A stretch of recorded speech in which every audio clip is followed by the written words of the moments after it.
The boss of New Zealand Rugby, Steve Chu, has acknowledged that the investigation into the Chiefs' stripper allegations was flawed. New Zealand Rugby was forced to defend its handling of the issue after a group of influential women wrote an open letter to the Rugby Union criticising the way it dealt with the performer known as Scarlett. Steve Chu now says NZ Rugby will be working with anti-sexual violence advocate Louise Nicholas to help educate players and the rugby community following the scandal. We'll hear from Louise Nicholas shortly. I spoke to her earlier this afternoon. Mr Chu, though, Steve Chu spoke to Checkpoint earlier, and I asked him what he thinks happened on that Monday when Scarlett turned up to perform. They hired a dancer to perform a routine that she clearly does on a regular basis. And from what we can ascertain from that time onwards, she did what she does, and our players acted in a way that was consensual and within the framework of the law. Which is not what Scarlett... Sorry, let's set aside the framework of the law, because you and I weren't there. But what we know is that Scarlett says that some of the stuff that happens wasn't consensual, that she was licked and touched by people, that gravel was thrown, that abuse was hurled at her. Do you deny that?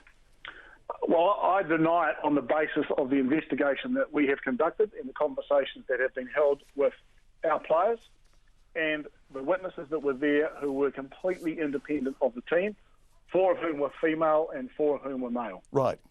So if you... John, maybe it might be helpful to give you an insight. What Keith Binney did, who's our General Counsel, who's a very considered man, what he did is he studied the 3 hours of CTV footage from that afternoon. He went to the level of detail in his analysis to work out what the bar tab was and divide that by the price of a pint of beer and try and get some sense of just how much beer was drunk. This is the first I've heard about the CTV footage. It may have been reported elsewhere. There's 3 hours of John, the dance itself is not on the footage, right? So let's be clear. I'm not trying to mislead anybody.